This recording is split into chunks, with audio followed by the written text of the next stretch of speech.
안녕하세요. 코인 랩소디 오늘도 여러분들과 함께하겠습니다. 본부장님 모셨습니다. 어서 오세요. 안녕하세요. 반갑습니다. 네. 저희가 오늘 또 제 이야기부터 시작을 할 텐데요. 요거 물통 좀 치우겠습니다. 물통이 나오네요. 어디서 네. 하셨어요? 요거 편의점에서 사 먹었습니다. 비싼 거네. 자, 일단은 비트코인이 10만을 다시 탈환을 한 거는 많이 얘기가 들으셨을 거예요. 근데 이제 그럼에도 불구하고 이제 시장에서 이제 역김치 프리미엄이 좀 나왔거든요. 어떤 얘기냐면은 아직 국내 투자자들은 조금 신중하다. 제가 어제도 막 그런 얘기를 했잖아요. 이게 분위기가 예전만큼 그렇게까지 좋지는 않다. 근데 이제 요런 게 지표로도 조금 나왔는데 잠시 뒤에 설명을 해드리고, 이더리움이 간밤에 무려 20% 넘게 폭등을 했어요. 근데 이제 그럼에도 불구하고 그래도 나는 손실이다, 이런 투자자분들이 상당히 많더라고요. 그래서 진짜요? 예, 맞습니다. 맞습니다. 왜요? 네. 진짜예요. 지금 그래서 10만 2천 달러 아니에요? 아니, 이더리움이요. 어. 이더리움이요. 비트코인은 지금 거의 이제 손실이신 분 없을 거예요. 그 역사상 최고가는 약간 그런 메리트가 있는 거고, 이더리움은 그렇지가 않다라는 거죠. 근데 이더리움을 얘기를 조금 덧붙이자면, 이더리움 쪽 같은 경우에는 지금 현재 같은 경우가 그 재단 측의 스탠스가 조금 바뀌었어요. 그러니까 예전에는 그 비탈릭 부테린이라고 하는 이더리움의 창시자가 이더리움에 관해서 인터뷰를 했었을 때, 나는 이더리움이 우리는 그 투자 상품이라기보다는 기술력을 가진 그런 업체다, 이렇게 얘기를 했는데, 물론 이제 그게 기술자 마인드이긴 하죠. 근데 투자자 입장에서는 되게 속상한 말이잖아요. 지금 투자를 하신 분들에게는. 근데 이제 이런 스탠스를 재단이 좀 바꾸면서 브랜딩화에 관해서 고민을 하게 시작을 했습니다. 그리고 이제 얼마 전에 업그레이드 이슈도 있었거든요. 그래서 조금 긍정적인 시그널들이 좀 나와주고 있는 상황이고, XRP는 제가 이따가 말씀드리겠지만 그 미국 SEC랑 합의를 총했어요. 그래서 합의를 해서 지금 5천만 달러로 합의 금액이 딱 나왔거든요. 그밖에 안 돼요? 네, 근데 이제 그게 하나로 환산을 하면은 리플 입장에서, 물론 우리한텐 큰 돈인데 리플 입장에서는 그렇게까지 무리가 되는 금액은 또 아닌데, 근데 이제 그럼에도 불구하고 리플이 크게 오르진 않았다는 거죠. 그래서 이제 이런 SEC와의 소송 종료 기대감이 이미 가격에 선 반영됐다, 이런 얘기도 좀 나오고 있는 상황이라서 XRP 같은 경우에는 6.24% 밖에는 상승을 안 했다. 물론 이것도 크지만 뭐 이더리움 대비해서는 그랬다고 보시면 되고, 비트코인은 지금 이제 많은 분들이 그 무역 합의 때문이다라고 이제 보고 계시고, 근데 그것도 맞는 얘긴데요. 추가 호재가 좀 있습니다. 숨은 호재가 있어요. 그래서 그거를 제가 좀 이따가 언급을 드리고, 솔라나도 좀 많이 올랐고요. 오랜만에 도지, 카르다노 이런 친구들도 많이 올라줬습니다. 근데 이제 여기서 한 가지 봐야 될 게, 알트 시즌 지수는 37이죠. 근데 여기서 한 가지 봐야 될 부분이, 그 크립토 ETF 쪽에 이더리움이 자금 유출은 조금 있었어요. 여기 보이시죠? 이더리움 자금 유출이 있던 거. 그러니까 요거는 좀 그 ETF 시장과는 좀 다른 모습이다라는 이제 해석이 있어서, 뭐 어떻게 해석하느냐에 따라서 또 다르겠지만, 요 일단은 ETF 쪽으로에서는 지금 자금이 유출이 이제 이더리움이 계속 되고 있다는 관점은 여러분들 보시면 좋을 것 같습니다. 그리고 이제 제가 뉴스를 오늘 시장이 오르니까 또 뉴스가 많아가지고 제가 좀 빨리빨리 한번 설명을 다 드려볼게요. 제가 앞서서 말씀드린 것처럼 비트코인 김치 프리미엄이 지금 최근 들어서 마이너스 0.22%로 좀 내려앉았습니다. 그러니까 이게 다른 국가 대비해서 그 프리미엄이 좀 낮다라는 거라서 이제 국내 투자자들의 수요를 이야기하기도 하거든요. 그러니까 아직 이제 국내 투자자들은 조금 신중한 스탠스가 좀 있다.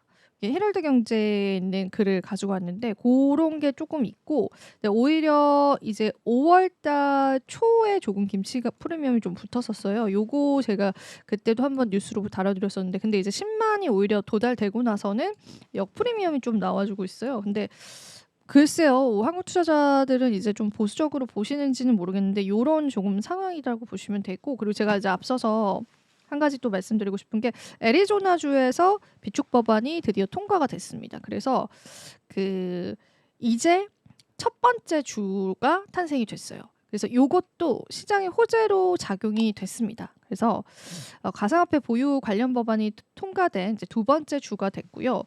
지난 5월 7일 하원 법안 후인 미청구 자산 가상 통화 증권이 현지 주지사에 의해서 최종 서명이 됐다고 밝혔고요.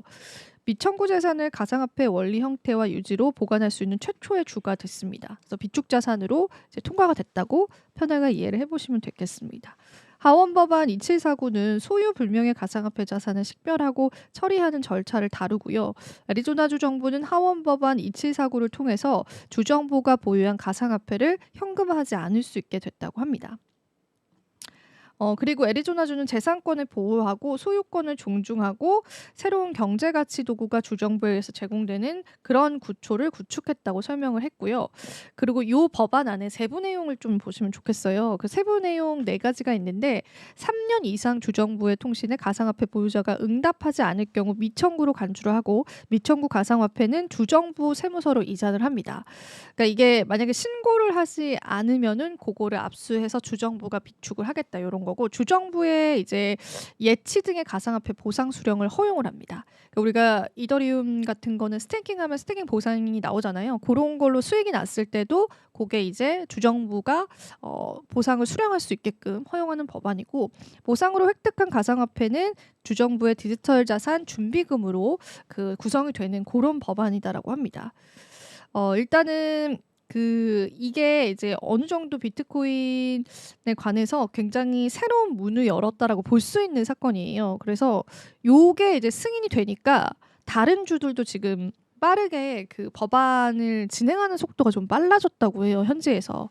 근데 첫 번째가 일단 중요한데 그러니까 두 번째 주이긴 하지만 조금 더 이제 시장에서 부각이 됐었고 그리고 사실 애리조나 주지사가 비트코인 준비금 법안에 그 서명을 하진 않았다. 가상화폐 투자는 검증이 필요하다는 입장이었다라고 이렇게 표현이 되고 있는데 사실은 이제 가상화폐 시장 자체가 검증되지 않은 영역이다 보니까 애리조나 주민들의 은퇴기금 투자 시도가 이루어지지는 않을 것이다라고 부연 설명을 해서 어느 정도의 선은 조금 그었습니다. 그래서 요거를 이제 누군가는 이제 반쪽짜리 통과다 이렇게도 보고 있긴 한데 그래도 이제 일부는 수용이 된 겁니다. 그래서 요게 이제 호재가 시장에 될 수 있다라는 거고 제가 앞서서도 리플 쪽 이야기를 했는데 리플에 관해서 합의가 이제 이루어졌고 미국의 SEC 위원이 법원 판단이 훼손됐다, 지지할 수 없다 이런 또 발언을 하기도 했습니다. 사실은 이제 요거는 이제 많이들 들어보셨을 것 같아요. 그래서 SEC의 결정이 법원 명령을 훼손한다고 강조를 했고 크랜슌 위원은 이게 모두 무효하기 때문에 법원의 결정은 사실상 취소됐고 법원이 이 문제에서 투입한 수백 시간은 무의미해질 것이다라고 하면서 그 SEC 위원 중에 한 명이 이제 리플 쪽에 손을 좀 들어줬던 일들이 있어서 이런 것들도 XRP에 좀 호재로 작용이 됐다고 보시면 되겠습니다. 자, 그리고 요거는 이제 트럼프 대통령이 로비스트에 속아서 가상자산 준비금 정책을 홍보했다라는 그런 이야기가 좀 나와서 요거는 그냥 재미나서 한번 가지고 왔고요. 그 트럼프의 기부 행사에 참석을 해서 가상자산 업계를 홍보해야 한다는 메시지를 트럼프한테 직접 전한 것으로 알려져 있고 이후에 트럼프가 해당 게시물에서 언급된 토큰 중 하나인 XRP의 발행사 리플레스 발러드의 고객임을 알게 됐고 이 사실에 격분해서 백악관 참모들에게 해당 인물을 배제하라고 그렇게 메시지를 전했다라고 알려져 있습니다. 그래서 도널드 트럼프 대통령이 가상자산 전략 비축 정책을 홍보했다가 로비스트에게 속았다는 사실을 알고 격분했다고 한 이제 언론사가 보도를 한 거고요.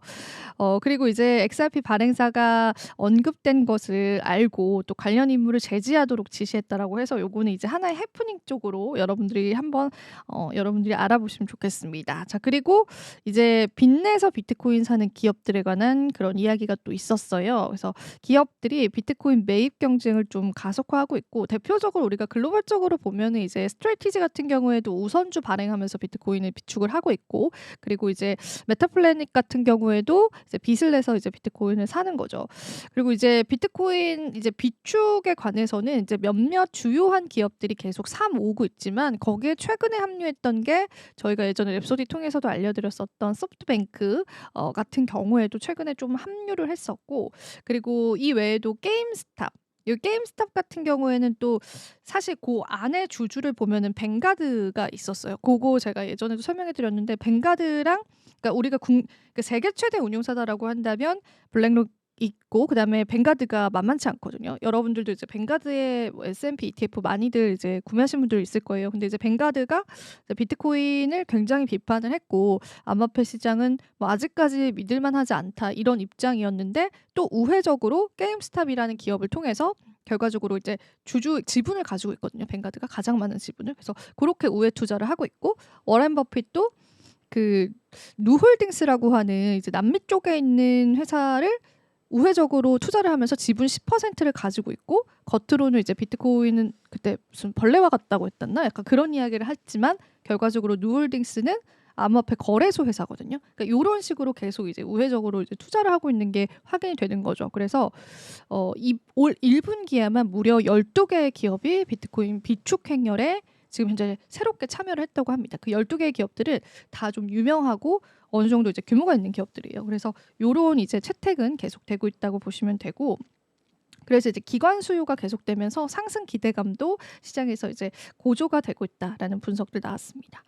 이더리움이 급등 여파 때문에 그 공매도 청산액이 7.5억이 넘었다라고 합니다. 그래서 이게 청산 지표 포지션 규모가 5억 달러를 초과했다고 전했는데 이제 공매도다라고 하면은 이제 이더리움 좀 하락에 베팅을 했던 거죠. 이더리움이 하락할 것이라고 생각을 하고 베팅을 했던 투자자들이 그 갑자기 이더리움이 말도 안 되게 올랐잖아요. 20%. 물론 이제 지금도 손실이신 분들이 많지만 그렇게 되면서 공매도 청산액이 어마어마한 금액이다라고 합니다. 그래서 24시간 동안 7억 5천만 달러 규모의 공매도 포지션이 청산된 것으로 나타나서 요런 청산이 발생이 되면서 또 가격을 올려줬던 그런 요인들도 있는 것 같아요. 그래서 요거는 이제 이더리움 쪽에 관해서 하락을 더 추가 하락을 예상했던 분들이 한마디로 약간 손해를 많이 봤다. 이런 식으로 좀 이해를 해보시면 좋겠습니다. 그리고 또 제가 또 마지막으로 알려드릴 이야기는 비트코인과 또 XRP, 이더리움 쪽이 계속 관심을 시장에서 받고 있는데 일단은 지금 이더리움이 팩트라 업그레이드 이후에 가격 급등을 좀 보였어요. 근데 팩트라 업그레이드 같은 경우는 굉장히 중요한 업그레이드였는데 그 이전 업그레이드 때는 업그레이드 전에 오히려 급등을 하고 업그레이드 후에 세론이 나왔거든요. 근데 이번에는 업그레이드 이후에 급등세가 나왔습니다. 그래서 이제 16% 24시간 기준으로 좀 올라섰고 그다음에 한때는 20% 넘게 상승을 했습니다. 그리고 이제 XRP는 사법 리스크 해소 그러니까 그런 것들이 다시 부각을 받으면서 시장에서 급등 양상이 좀 나왔고 비트코인 같은 경우에는 이제 그 관세 리스크, 그러니까 미중 무역 그리고 영국과 미국의 어떤 무역 합의 이런 것들로 좀 올라주기도 했는데 지금 한때 비트코인은 이제 아마존 쪽을 제치고 글로벌 시가총액 자산 5위에 진입하기도 했습니다. 요거가 아마 지금도 유지되고 있을 거예요. 제가 예전에도 요 글로벌 시가총액 차트 많이 보여드렸잖아요. 그래서 다시 약간의 강세장의 느낌들이 조금 나와주는 것 같아요. 물론 추가 상승을 좀 봐야겠지만 그래서 일단 비트코인은 지금 10만 3천 달러까지 올라와 있는 상황이라서 정고점 돌파 이후의 흐름들 보시면은 좋을 것 같고 이제 좀 투심이 살아나고 있습니다. 근데 이제 김치 프리미엄은 또 하락을 하잖아요. 그래서 그런 부분들은 아직 국내 투자자들은 조금 보수적인 느낌들이 있다. 그렇게 이해를 해보시면 좋겠습니다. 자, 오늘도 제가 다양한 내용도 함께 했습니다. 본부장님 얘기도 바로 들어보겠습니다. 제 얘기를 벌써 들어요? 저, 여기 저 지금 숨이 찰 정도로 열심히 했는데요. 약간 열심히- 다른 거 하시다가 약간 당황하신 것 같은데요. 좀 당황하지 집중 않습니다. 안 하시고 저는 다 들었습니다. 제가 한 거 하나도 안 들으신 것 다 같은데요, 들었습니다. 본부장님. 제가 다 듣고 당황스럽네요. 있습니다. 저는 평소보다 말 진짜 많이 했는데. 그래요? 네. 들어볼까요? 가시죠. 자, 네. 일단 TSMC가 지금 실적 발표를 잠깐 했네요. 저 그거 좀 봐야 되는데. 실적 발표. 네, 역대 4월 수탁 발표 4월 한 달 동안 사상 최대 매출을 기록했습니다. 미국 관세 우려에도 이제 조기 주문과 AI 수요 급등이 결친 거고요. 4월 매출은 전년 대비해서 48.1%가 증가했고요. 수치 대목으로는 3억 3,495억 3,495천만 달러, 그러니까 약 107억 달러네요. 이건 대만 달러군요. 107억 달러 정도 역대 최고 기록을 했고요. 진짜 대단하네요. 역대 이는 지난해 10월에 세웠던 종전기록을 다시 갈아치웠다고 합니다. 그래서 회사 측은 미국 트럼프 대통령이 예고한 대만 수입 관세를 앞두고 고객들이 연말에 예정된 주문을 앞당겨서 이제 주문한 게 아닌가라고 했고, 문제가 된 32% 관세가 달하고 이제 이런 보편 관세가 있어서 이렇게라고 했는데, 이런 부분들을 다 앞질렀다고 합니다. 그래서 이런 부분들을 한 게 아닌가라는 생각이 들고, 어쨌든 이런 것들을 다 앞질러서 최고치를 기록한 수치가 아닌가라는 생각이 들고, 어쨌든 이 부분을 다 앞지른 것은 좀 대단한 기록이라는 생각이 좀 들어서 좀 지켜봐야 될 것 같고, TSMC는 뭐 거칠 게 없는 것 같은 그런 생각이 듭니다. 어쨌든 이번에. 원래 워낙 잘했으니까. 근데 이게 관세 때문에 좀 약간 고전할 줄 알았거든요. 아니 그거 아닐까요? 선주문양? 네, 그래도 어쨌든 네, 이번에 좀 다 지켜봐야겠지만 그래도 이제 대단하다는 생각이 듭니다. 네, 그런 생각이 드네요. 네, 일단 들어가겠습니다. 애플 메타 글래스 소식을 이제 들어가겠습니다. 제 준비한 소식 들어가겠습니다. 일단 그 애플 메타 글래스를 전용 칩 속도를 내고 있습니다. 그래서 이 칩이 이제 애플워치 기반의 어쨌든 저전력 기반으로 이제 바탕으로 했고요. 다수의 어쨌든 카메라를 제어할 수 있도록 설계되어 있다는 게 이제 블룸버그를 통해서 이제 확인됐습니다. 애플이 오늘 2026년 말부터 2027년 중으로 이제 칩을 대량 생산에 들어갈 예정입니다. 그래서 이 스마트 글래스 칩이 이제 있는 요건데요. 애플은 사실은 이렇게 증강현실로 요걸로 이제 글래스를 만듭니다. 메타와 다르게 좀 다른 기반입니다. 그러니까 이게 이제 뭐냐면 애플하고 메타하고는 약간 지향성이 좀 다릅니다. 애플은 사실은 개인이 어떤 요 하나에서 증강현실로 어떤 즐기는 거라면, 메타는 그 요 자체가 확장형입니다. 어떤 관계형으로 해서 이제 요걸로 해서 하는 거고요. 서로가 약간 좀 다르고 가격도 완전히 다릅니다. 애플은 출발이 $1,000부터 저가로 해서 계속 올라가는 거고, 메타는 비싸봤자 $1,000입니다. 그래서 올해 말에 이제 시즌 3가 나옵니다. 한 10월 달쯤 시즌 3가 나오고요. 레이벤 3가 나오게 되는 거고요. 서로 좀 약간 기본적인 게 좀 다릅니다. 그래서 이렇게 될 것 같고, 칩 구조를 수정해서 이제 부분 제품을 제거하고 기능을 가능한 게 특징이라고 하고, 공간 인식 바디 비디오 촬영이라든가, 그래서 공간 인식이나 이런 것들의 기능이 되게 중요해요. 그러니까 증강현실 어떤 거냐면 포켓몬 하셨죠? 그 구글 글라스 약간 이런 것들을 생각하시면 될 것 같고요. VR은 아직 안 나올 거고 AR 기능이라고 보시면 될 것 같아요. AR랑 비슷하신 내용도 같고, 주변 환경을 분석하는 고도화된 AR 기능이 이제 가능하게 만든다고 보시면 될 것 같습니다. 아직 VR까지는 안 되는 것 같습니다.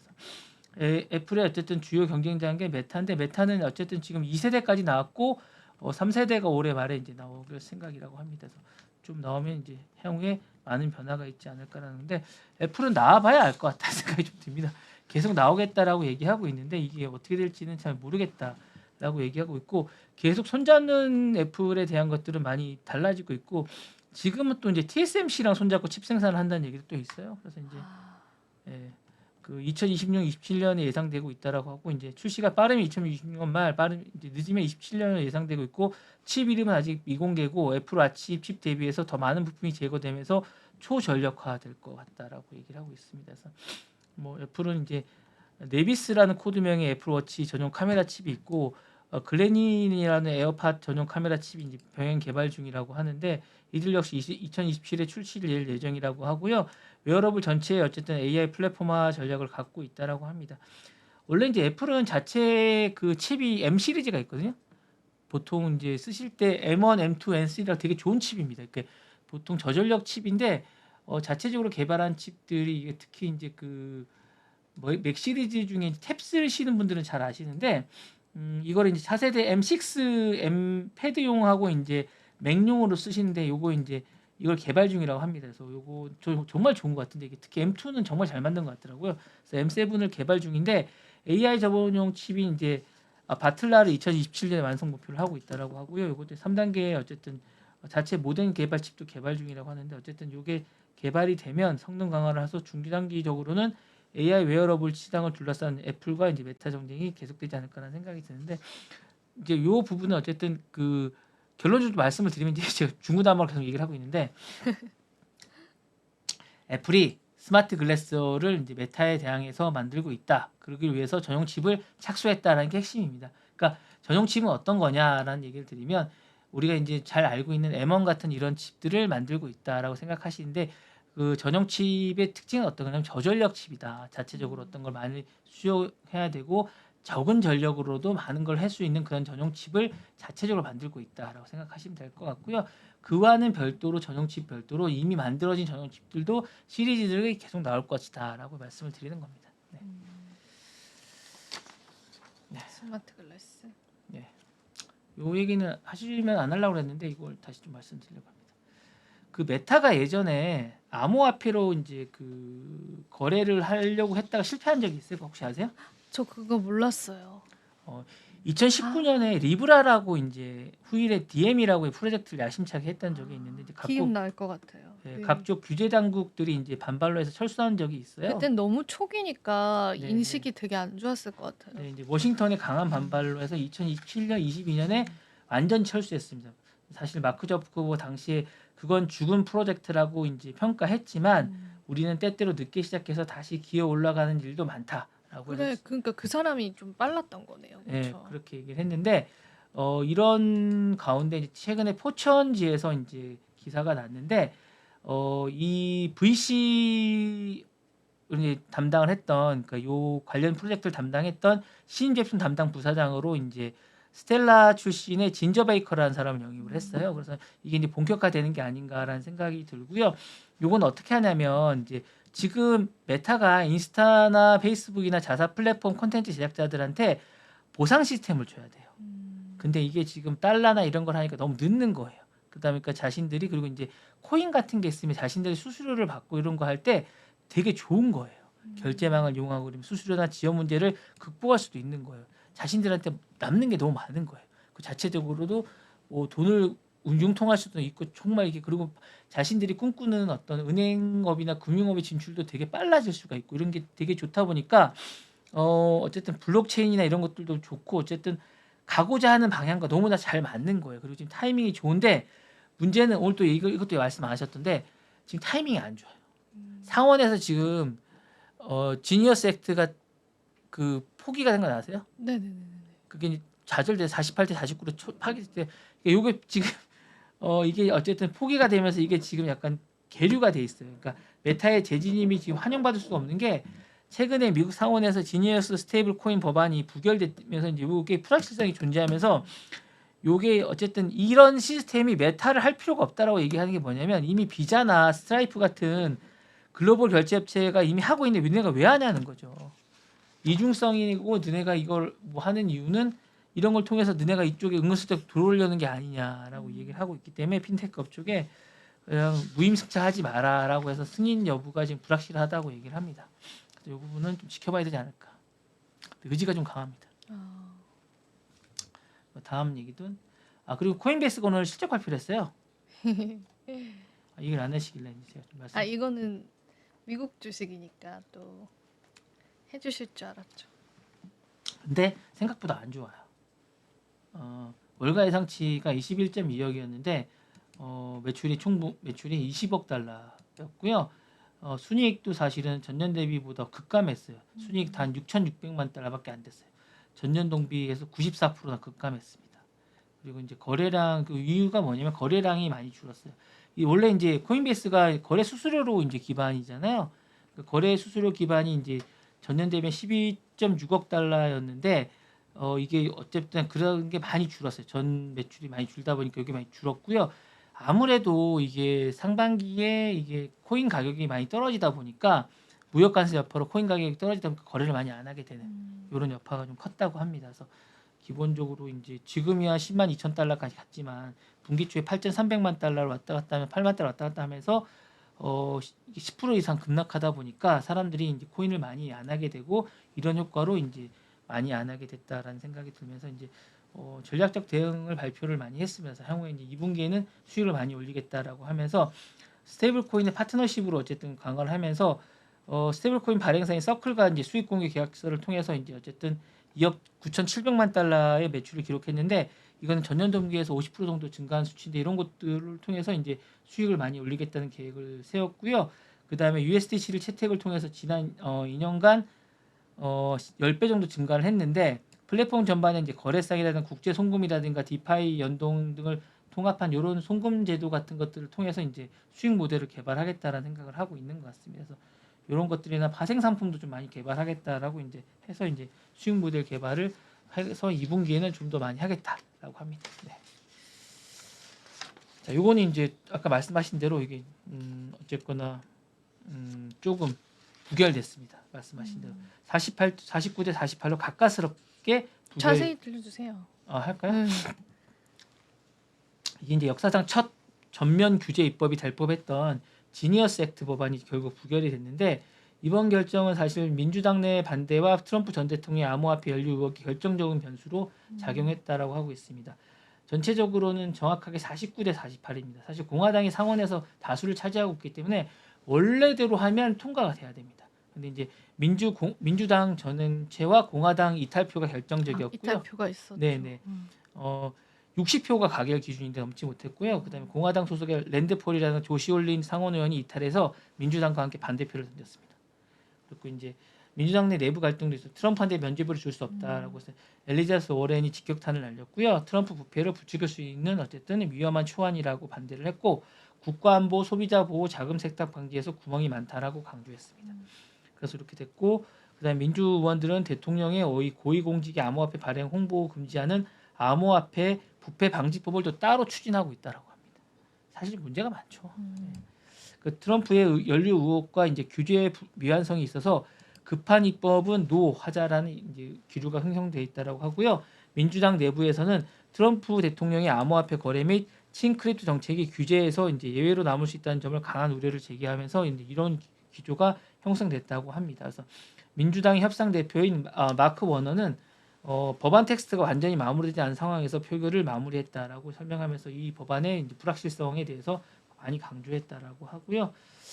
이 부분에 대해서 어쨌든 공감대가 많이 형성됐다고 합니다. 사실 그 상원 은행위원회에서는 사실상 18대 6으로 통과되면서 이 법안이 이제 희귀한 초당적 입법 시도였다고 합니다. 그래서 약간 희귀했는데 어쨌든 민주당 내 9명이 자금 세탁 방지라든가 외국 발행 요건이라든가 금융 안정성 보장 등 보완이 돼야 된다라고 얘기하면서 지난주 토요일 날 공동 사안을 발표를 했었고요. 화이트하우스에서는 이 부분에서 이제 뭐 데이비드 섹스라고 이제 그 특보 있지 않습니까? 이거 상원 의원을 방문해서 도와달라고 많이 얘기도 하고 막 이랬는데 어쨌든 안 됐습니다.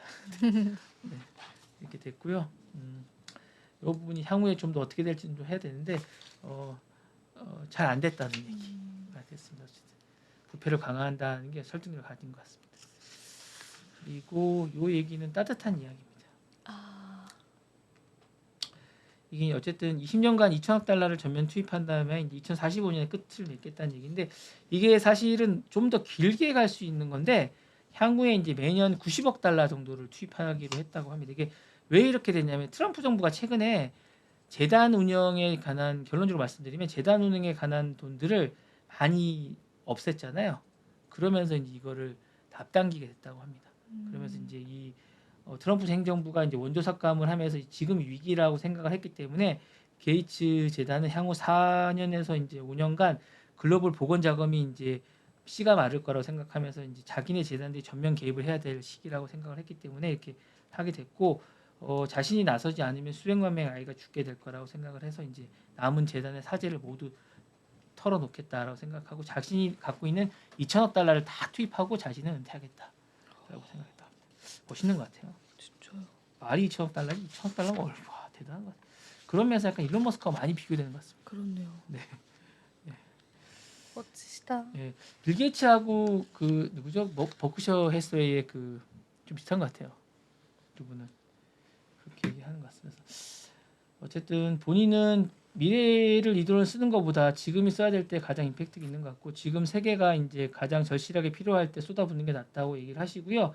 세상이 달라졌고 부자는 많아졌고 앞으로 세대가 이제 다음 세대 자신의 일을 해줄 것 같다라고 이야기를 하고 있습니다. 뭐 시간이 남았나요? 좀 더 할까요? 네, 조금 더 해주세요. 하나만 더 하면 네, 하나만 더 해주세요. 구글이 AI로 스팸 사기 싸움을 본격화하고 있습니다. 그래서 구글이 자사 웹브라우저인 크롬에 AI 사기의 어쨌든 자사 탐지 시스템을 전면 도입한다고 하는데요.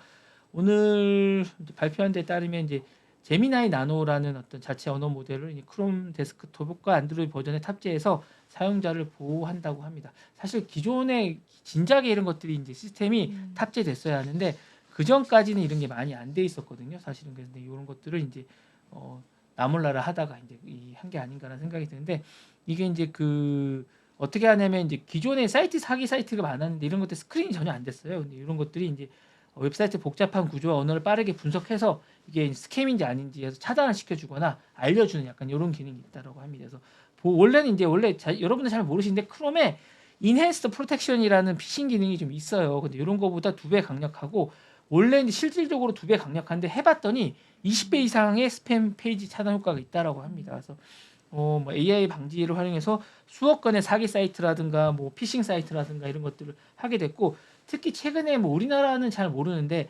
항공기 고객 센터를 사칭해서 많이 이런 게 있나 봐요. 그래서 이런 것들을 80% 이상 감소하는 효과가 있었다라고 얘기를 합니다. 그래서 AI가 보안의 어쨌든 기본이 되는 구글의 선언이 본격화되는 게 아닌가라는 생각이 들고요.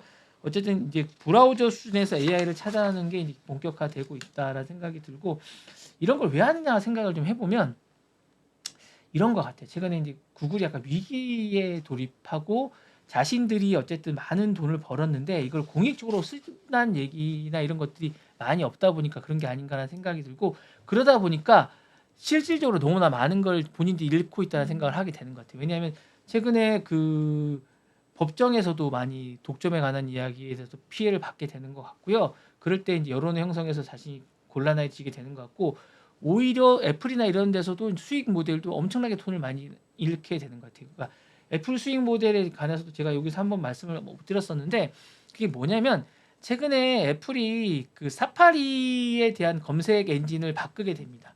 그게 검색을 엔진을 바꾸겠다고 선언을 한 게 뭐냐면 사파리 검색 엔진을 연간 계약을 이제 구글과 계약을 하면서 이제 돈을 주는 돈 $200억 정도 됩니다. 근데 구글이 검색 엔진으로 1년간 벌어들인 게 $340억 정도 되거든요. 그러니까 만약에 검색 엔진을 AI로 바꾸겠다고 선언을 했거든요.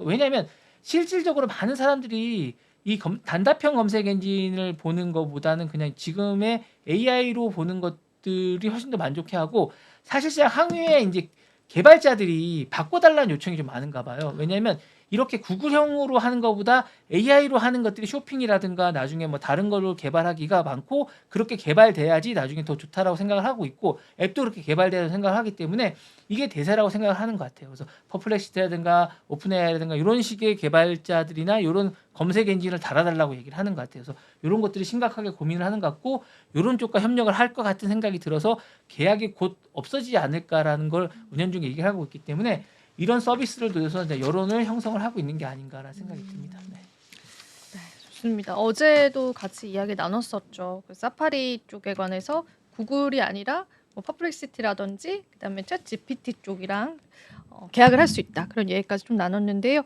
여러분들 그에 따른 또 주가의 흐름들도 살펴보면 좋겠습니다. 네. 그 알파벳 주가는 그러면은 회복을 잠깐 그러니까 너무 7% 정도 떨어졌는데 오늘 이제 다시 어제 밤에 잠깐 2% 정도 회복이 됐는데 제가 볼 때 이게 어느 정도 구체화되면 알파벳은 지금 되게 안 좋은 상황이에요. 그렇네요. 전반적으로. 예. 그러니까 사실은 돈을 많이 벌면 그만큼의 어느 정도 사회 환원을 해야 되거든요. 그러니까 이게 되게 중요한 메시지입니다. 그러니까 우리나라 SK도 이런 부분을 좀 깨달았으면 좋겠다는 생각이 좀 드는데 여러 가지 측면에서 메시지가 던지는 게 많습니다. 해외 빅테크를 보시면 이런 거를 정말 많이 보셔야 되고요.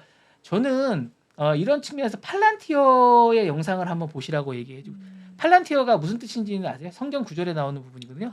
그러니까 그 팔란티어 CEO 약간 특이한 분이세요. 혹시 시간 되시면 한번 보세요. 그분이 약간 머리가 뽀글뽀글 하시거든요. 그분의 그 약간 철학적이거나 그분이 연간 매년 이렇게 연례 행사 컨퍼런스나 이런 거 하실 때 약간 철학적으로 얘기하세요. 그러니까 그 팔란티어 CEO가 하는 이야기를 꼭 한번 보시라고 말씀드리고 싶어요. 그 팔란티어가 되게 잘 나가거든요. 기업 이념이나 철학이나 이런 거 그리고 매출도 되게 좋고 승승장구하세요. 주가도 괜찮아요. 전 주식을 투자하실 때 팔란티어를 꼭 추천하거든요. 그러니까 그 주식은 괜찮은 주식인데 왜 괜찮은지는 CEO의 철학이나 그런 것들이 괜찮기 때문인데 그걸 한번 보시라고 말씀드리는데 약간 그런 것들이 상당히 중요하다고 말씀드리고 싶습니다. 그래서 한번 보시는 게 좋지 않을까라는 생각이 듭니다. 네. 네, 좋습니다. 오늘 랩소디 또 다양한 내용도 여러분들과 함께 봤습니다. 오늘 재밌게 들어주셨길 바라고요. 저희는 여기서 인사드릴게요. 시청해주신 여러분 고맙습니다. 감사합니다.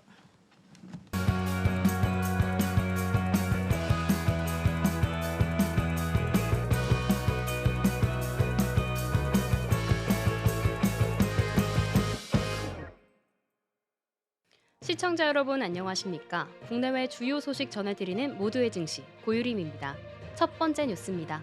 삼성전자가 오는 13일 선보일 갤럭시 S25 엣지의 전면 디스플레이에 코닝 고릴라 글라스 세라믹2를 적용했다고 9일 발표했습니다.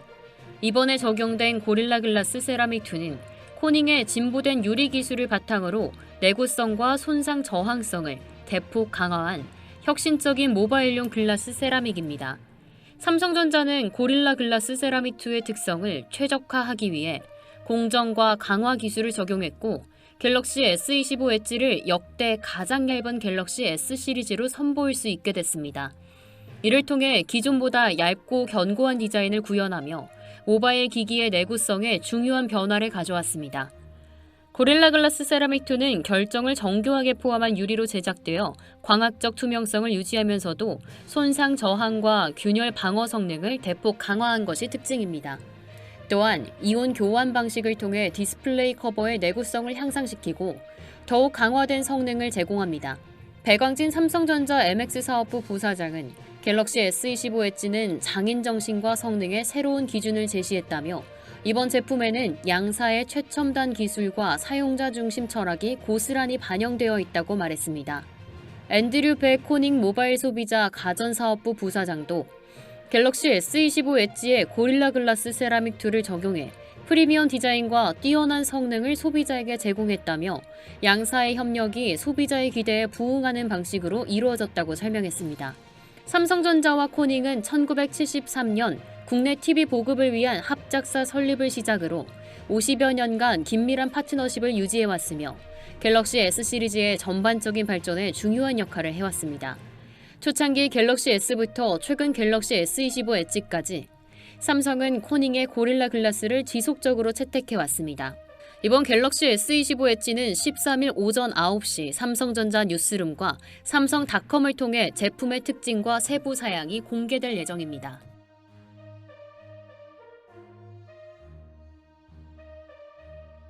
체코에서 진행 중인 신규 원전 건설 사업이 예상치 못한 법적 변수로 인해 어려움을 겪고 있습니다. 프랑스 전력공사가 제기한 가처분 신청이 체코 법원에서 받아들여지며 한국수력원자력과 체코 전력공사 간의 최종 계약 체결이 중단된 것입니다. 이에 따라 주요 건설 참여 기업인 두산에너빌리티와 대우건설도 큰 타격을 받을 위기에 처했습니다. 체코 원전 건설 사업은 한국 기업들에게 수조 원대 수주 기회를 제공하는 중요한 프로젝트였지만 법원의 가처분 결정으로 계약 체결이 지연되며 수주 목표 달성에 차질을 빚을 가능성이 커졌습니다. 두산에너빌리티는 전체 사업비의 20에서 25%, 약 5조에서 6조 원을 수주할 것으로 예상됐고 대우건설은 15에서 20%, 약 4에서 5조 원을 수주할 계획이었습니다. 계약이 무기한 지연될 경우 두 기업은 실적 부진과 수주 목표 달성에 심각한 영향을 받을 수밖에 없습니다. 특히 이 프로젝트에 투입된 인력과 자원도 낭비될 우려가 커지고 있습니다. 하지만 체코 전력공사는 가처분 결정에 불복하고 항고할 계획임을 밝혔습니다. 체코 정부는 이 사업에 대한 공식 절차를 모두 마친 상태이며 현재 법원의 가처분 결정이 취소되면 계약이 즉시 재개될 수 있을 것으로 전망됩니다. 업계 전문가들은 이번 가처분 신청이 사업 자체의 무산을 의미하지는 않으며 체코 정부가 한수원과의 계약을 승인한 만큼 계약 체결 가능성은 여전히 높다고 보고 있습니다. 다만 계약 체결의 불확실성이 장기화될 경우 한국 기업들의 유럽 원전 시장 진출에 제동이 걸릴 수 있다는 우려도 제기되고 있습니다.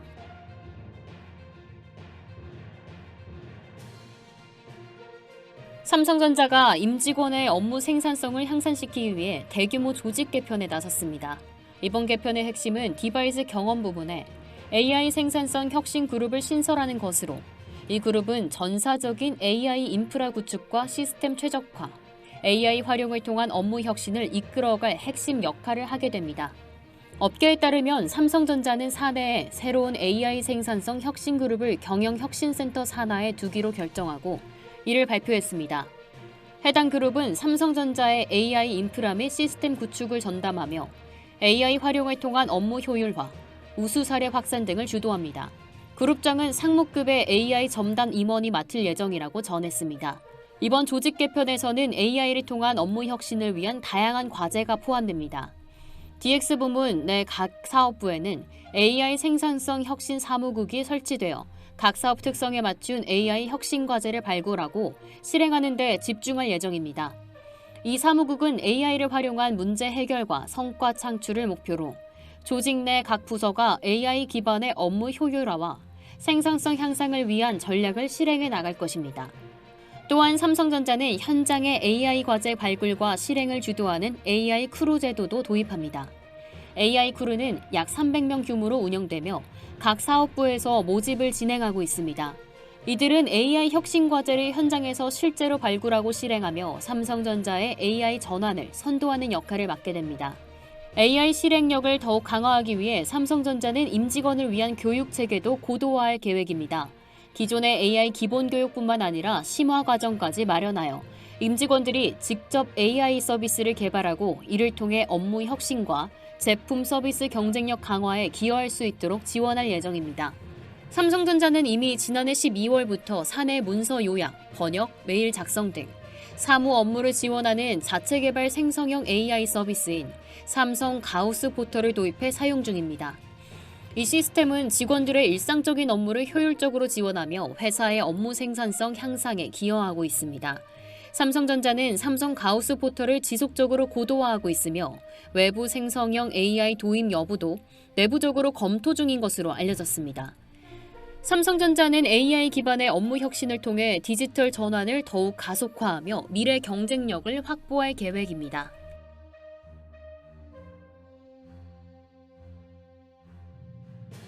하나그룹 계열사들이 최근 주식시장에서 눈에 띄는 상승세를 보이고 있습니다.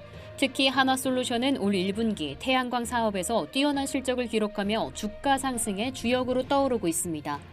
9일 한국거래소에 따르면 하나솔루션은 직전 거래일 대비 5.75% 상승한 32,200원의 거래를 마쳤습니다. 이는 최근 한 달 동안 59.41%라는 놀라운 수익률을 기록한 결과로 올 1분기 수익률 14.21%를 크게 웃도는 수준입니다.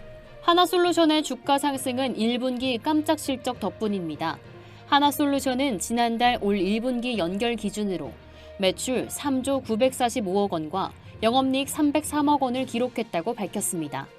매출은 전년 동기 대비 31.49% 증가했으며 영업이익 역시 약 600억 원의 적자 예상치를 대폭 웃도는 호실적을 거뒀습니다.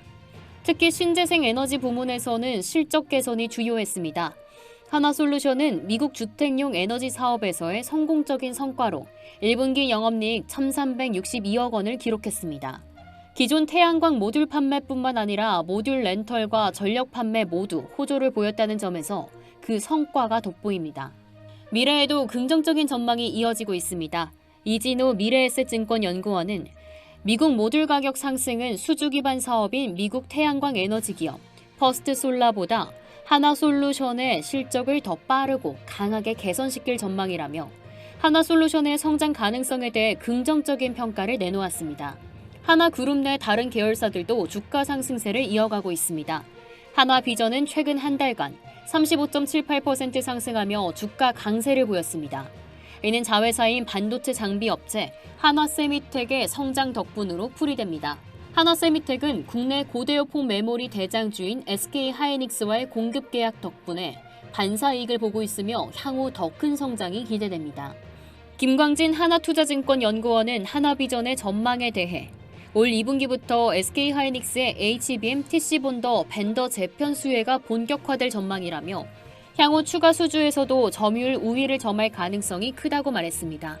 이외에도 하나투자증권과 하나투자증권우는 각각 19.93%, 15.5% 상승하며 국내 증시 상승률을 크게 웃돌았으며 지주회사인 한화의 주가 역시 26.78% 상승하며 그룹 분위기를 대변하고 있습니다. 또한 하나갤러리아, 하나생명, 하나손해보험 등 다른 상장된 하나 계열사들도 최근 한 달 동안 주가 상승을 보였습니다. 이와 같은 상승세로 인해 하나그룹 계열사를 편입한 플러스 하나그룹주 상장 지수펀드는 올 들어 101.64%라는 놀라운 수익률을 기록하며 투자자들의 관심을 끌고 있습니다.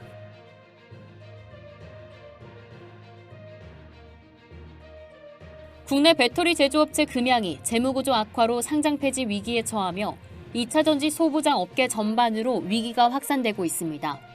금양은 최근 자재와 설비를 공급한 협력사에 대한 대금을 지급하지 못하는 사례들이 발생하고 있으며 이에 대한 불확실성은 2차 전지 생태계 전반으로 번지고 있습니다. 금양은 최근 감사 보고서에서 금양 매출 채권 576억 원을 보유하고 있었으나 유동성 악화로 대금 회수 가능성이 매우 낮아졌다고 밝혔습니다. 이에 따라 금양은 대규모 대손 충당금을 설정했으며 이는 채권을 받을 수 없는 경우 미리 손실로 반영하는 방식입니다. 이로 인해 금양은 유동성 부족 문제를 겪고 있으며 단기 부채 상환 능력에도 불확실성이 커지고 있습니다. 배터리 장비 업체인 갑진은 금양으로부터 대규모 주문을 받았지만 금양이 재무 위기로 타격을 입으면서 대금 회수에 어려움을 겪고 있습니다.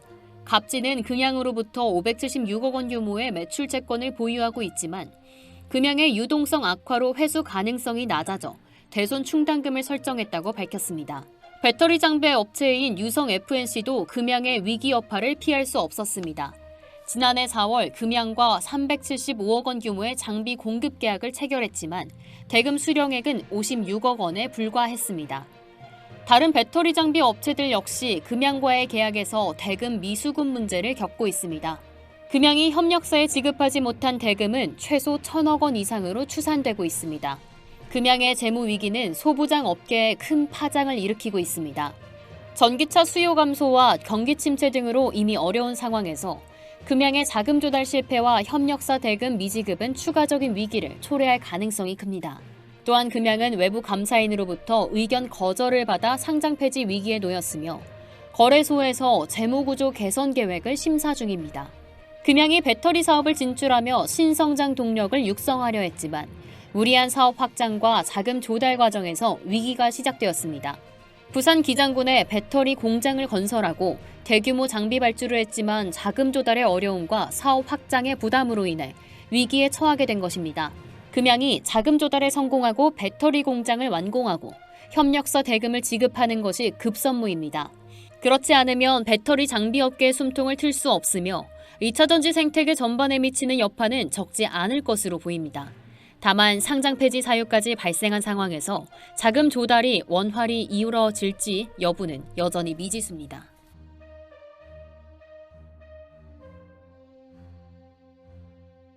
미국 항공우주청이 주관하는 유인 달 탐사 아르테미스 미션에서 삼성전자와 SK하이닉스 등 국내 반도체 업체들이 중요한 역할을 맡게 됐습니다. 한국천문연구원은 7일 삼성전자, SK하이닉스와 각각 아르테미스 2호 탑재 큐브 위성 부탑재체 개발을 위한 업무 협약을 체결했다고 9일 발표했습니다. 이번 협정에 따라 아르테미스 2호에 탑재될 한국천문연의 큐브 위성 K-라드큐브가 우주방사선 환경을 계측하는 임무를 맡게 됩니다. 아르테미스 2호는 아폴로 미션 이후 최초의 유인 달 탐사 임무로 나사와의 협력을 통해 2026년 4월 발사를 목표로 준비 중입니다.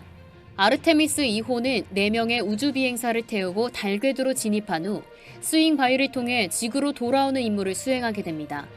한국천문연의 K-라드큐브는 우주 방사선이 우주 비행사들에게 미치는 영향을 측정하는 큐브 위성으로 고에너지 방사선 영역인 반 앨런대에서 우주 방사선을 측정할 예정입니다. K-라드큐브는 달까지 가지 않고 도중에 사출되어 고에너지 방사선 환경에서의 데이터를 수집하게 됩니다. 천문연은 삼성전자, SK하이닉스와 공동 연구를 통해 K-라드큐브의 부탑재체 개발을 진행합니다. 삼성전자와 SK하이닉스는 각각 반도체 소자 실험 모듈 설계, 제작 및 실험 운영 시나리오 수립을 담당합니다. 삼성전자는 자사의 차세대 반도체가 우주 고궤도의 고에너지 방사선 환경에서도 정상 작동하는지 검증할 계획이며 SK하이닉스는 우주 방사선 피폭을 고려한 메모리 반도체를 제공합니다. 이번 미션에서 핵심 기술 중 하나는 우주 방사선 피폭 문제로 이는 우주 비행사의 안전 과도 직결된 문제입니다. 박장현 한국천문연 원장은 K-라드큐브 핵심 기술은 우주인의 안전 문제뿐만 아니라 한국의 우주기술 경쟁력과도 밀접한 연관이 있다며 이번 미션이 한국 우주기술의 발전에 중요한 이정표가 될 것이라고 강조했습니다. K-라드큐브를 실은 아르테미스 2호는 내년 4월 발사될 예정입니다. 이 미션은 나사의 주관하에 진행되며 우주 비행사들이 달 궤도로 진입한 후 중력을 이용한 스윙바의 기법으로 지구로 복귀하게 됩니다. 한국은 이번 미션 참여를 위해 100억 원의 예산을 투입하며 한국 우주 기술의 경쟁력을 세계에 알릴 기회를 갖게 됩니다.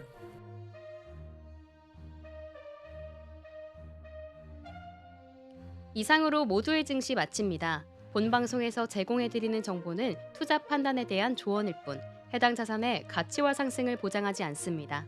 시청해주신 여러분 고맙습니다.